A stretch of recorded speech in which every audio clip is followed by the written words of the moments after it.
Today we're going to talk about the first three chakras, the chakras of the self, the root, the sacral, and the solar plexus chakras. The word chakra is Sanskrit for wheel of light. That really depicts the way the energy flows in a chakra. A chakra is like a concentration of energy or a vortex.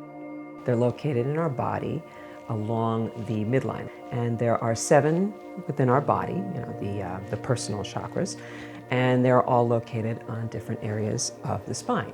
Each of them runs at a different frequency, so they're depicted by different colors, different sounds, different types of energies. Each chakra will govern different parts of your body. So depending on where they are located in the spine, they will not only have the physical effect, of course, they'll also have an emotional effect, they'll have a mental effect, they'll have a spiritual effect.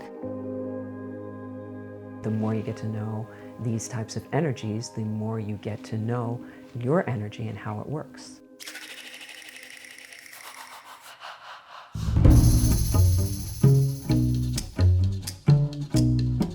The root chakra, the red. The first chakra is the root chakra. It is not just a foundation, but it is also the life force. It is where everything sprouts up from. And when people talk about chakras, they usually want to go with the higher ones. How do I open my third eye? How do I do this? How do I do that? And the thing is that this is the gateway to the rest of them. If you don't have a powerful root chakra and you don't have that life force coming up and you don't have that natural magnetism that draws all of this energy to you, then the rest of the chakras don't flow. That's why whenever you're working with chakras, you have to really go heavy into the root and you have to go into the grounding, because that is what makes you effective as a human being in this world. This is why it really resonates a lot with the earth element. It affects your ability to manifest, the way that you are able to make things happen physically, as well as your health, of course. All of these things come up from the root. So it is the beginning, it is the basis of your existence in energy. The root chakra corresponds with the earth elements. So you're looking at crystals, you're looking at salts, you're looking at herbs. Anything that is red or anything that has that darker quality to it are good ways to bring that strength, that power, that confidence, and that good foundation into your life. If you wear something red, it's a good way of drawing attention to yourself, but it's also a good way of showing confidence, because red is an eye catcher, and wearing something bright red will get you noticed. If your root chakra was out of alignment, you would be run down. Everything would just be a little bit more difficult because you wouldn't have that life force. You would be tired, you'd be exhausted. That spark is not there. Also, anything with the lower half of the body, the lower back and also the hips, the legs, the feet, the energy is not flowing there. But the main thing I always look at is that spark there that really makes you uniquely who you are. The second chakra is the sacral chakra, represented by the color orange. That is very much tied into our emotions. It's like the happy chakra. The Sanskrit name Svadhisthana actually means sweetness.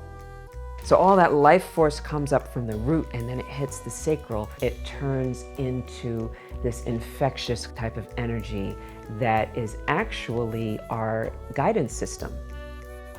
When we learn how to read our emotions, it helps us to navigate through life. If something feels good, then you know that it is right for you.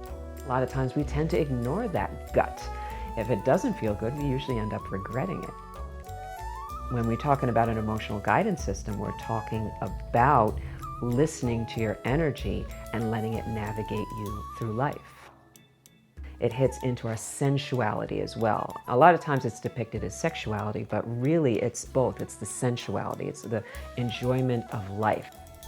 Being in touch with all of your senses and getting all of those emotional hits off of them. It also hits into creativity, which of course is just a celebration of all of the senses. This is a very fun chakra that often gets overlooked. If you've never tried wearing orange before, it seems to be a color, like if you hit the right shade, it kind of looks good on everybody. It's not as in your face as red, but it has that lovely blend that is much more flattering. Orange itself as a scent, even as you're eating oranges, it lifts your mood. It's a very happy frequency. Because the sacral chakra is so tied in with the senses, you can use anything with aromatherapy, the oils, scented candles, the sprays very much so because the sacral chakra represents the water element. Of course, the sprays are going to be very wonderful for that. I also like to tie in the teas a lot because of the taste. The sacral chakra does represent this area, it does represent the gut. So of course, what you take in is going to be very important. Common challenges of the sacral chakra are creative blocks. Your emotions are going to be very turbulent. Depression or anxiety will hit a little bit more heavily at that time. Just a general sense of apathy, you don't care. You lost your little spark of enthusiasm. You lost that little joy in creating. That goes out of balance the most when you're neglecting your self-care, because the sacral chakra is very much tied into all of those things that make you feel nurtured and make you feel loved. The third chakra is the Solar Plexus chakra, and that is represented by the color yellow. Solar Plexus tends to need a lot of energy, a lot of work, because this one is the chakra of action. It is the chakra of self-esteem, movement, confidence, and willpower. This chakra will get the most drained energy-wise if you don't know how to take care of yourself properly, particularly on the level of mental energy, you're multitasking. I mean, our world is set up to where we're constantly expected to do so much at once. It's honestly not good for the solar plexus chakra. With the solar plexus, what we need is focus. That's our will, that's our action, that's our drive. So you take the creativity from the sacral and now let's do something about it. Now we'll get it done.